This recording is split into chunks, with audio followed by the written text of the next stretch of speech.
Hello everyone, I'm Danny from Orchid Nature, and today we'll be talking about Oncidium Orchids and Intergenerics.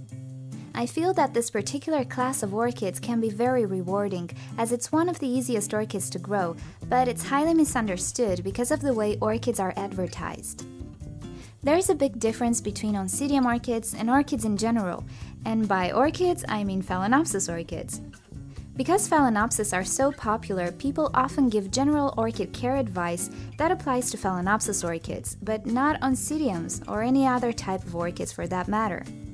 So I saw fit to get into more details on how Oncidiums work and how to make the most out of your Oncidium or intergeneric orchid. Visually, Oncidiums can be easily told apart from Phalaenopsis. The major difference is that they have pseudobulbs, not just one stem on which leaves develop. The purpose of these pseudobulbs is to store water and nutrients so that the orchid can survive drought periods. This adaptation of the plant tricked a lot of people, myself included, into thinking Oncidium-type orchids don't need as much water as Phalaenopsis orchids do. Alas, this is a wrong assumption. Even if Oncidiums can withstand drought for longer periods of time, they will greatly suffer from this and take a lot of time to recover. Visually, it won't be a pretty sight either, as a lack of hydration will make the bulbs shrivel and unappealing. The new growths will be more fragile and smaller in size. All in all, you won't like your orchid if you neglect watering it. This being said, let's talk about how to water an Oncidium orchid. Oncidiums actually love moisture. They will have plump pseudobulbs and straight leaves if adequate moisture is provided. For this reason, I find a more water-retentive media works best and can save you from frequent watering as well. Ventilation is still important for the roots, so I try to provide a mixture of bark media and sphagnum moss, as too much moisture can compact the media and suffocate the roots. It's still an epiphyte orchid after all. Additionally, I provide extra ventilation holes on the sides of the pot. Many orchid pots come with the slits already made, but if you cannot find them, you can drill the holes yourself, and you will find a link in the description of this video in which I show you my technique, but feel free to improvise. How many times per week to water? Well, this really depends on your environment, on temperature and humidity and other factors, but try to follow the following rule. If the media is almost dry, meaning it's slightly moist to the touch in the lower levels of the pot, but not soaking wet, you should water your Oncidium. Never let it go bone dry. This will make the pseudobulbs really wrinkly and unappealing. And to make it worse, if your Oncidium is dehydrated, the leaves that are growing can develop in an accordion shape, which will never straighten up. Also, new growths will suffer and grow misshaped, and so on. So never forget to water your Oncidium if you want your orchid to stay healthy and pretty to look at. Wrinkled pseudobulbs will plumb back up in time in most cases, but better not risk it. To know if the lower levels of the media are dry, you can insert a bamboo skewer into the pot and extract it when you want to check the level of moisture. You can use tap water with your Oncidium if it's not hard water and the pH is not above 7.4. Oncidiums tolerate chlorine well for me, but this depends as well on the water in your region. So if you are unsure if the water you have is good, you can use rainwater, clean melted snow, or filtered water. With these though, you need to provide fertilizer, as they are very poor in minerals and will starve the orchid in the long run. Also, never use mineral water. This is certainly way too hard for their liking. Speaking about fertilizers, I use a special orchid fertilizer with Oncidiums, and I encourage you to do the same. All-purpose fertilizers might be too strong for orchids. You can use a balanced fertilizer, like a 10-10-10, if you don't want to hassle too much with it, and strictly follow the instructions on the label. If you have a bloom booster, you can use that whenever a pseudobulb matures to encourage blooming, while using a high nitrogen fertilizer for the rest of the season. Never over-fertilize by dosing more than the quantity recommended on the label. If you use tap water, you can reduce the amount to half.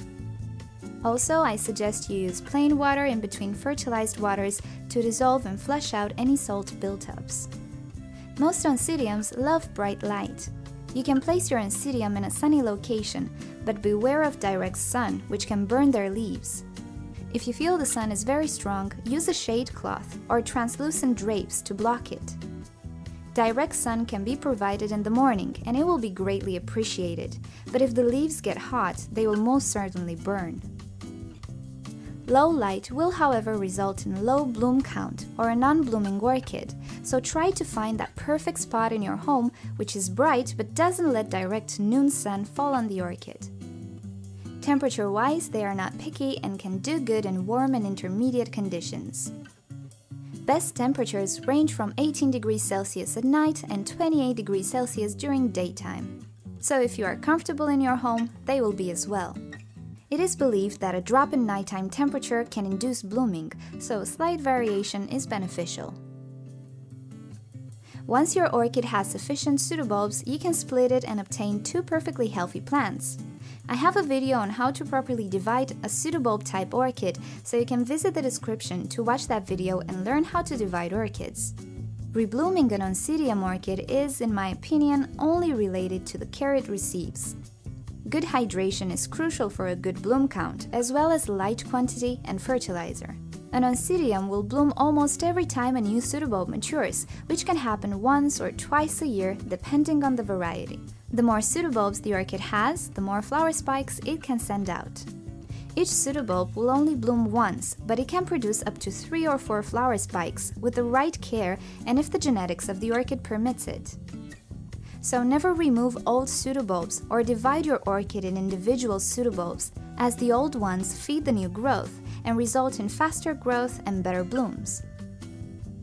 In time, the old pseudobulbs will lose their leaves. This is a normal regeneration process, and even if they won't look as pretty, they are still very important in the future development of the orchid. So I cannot stress this enough. Don't remove old pseudobulbs off your orchid, unless you want to divide it, following of course the rules for properly doing so. Repotting should be done every 2 years or so, depending on the media. Providing fresh media will keep the roots healthy and avoid toxic substances released by old broken down media. When repotting, you can up the pot by 1 size if the orchid has grown, or you can use the same pot if the orchid still fits pretty snug in it.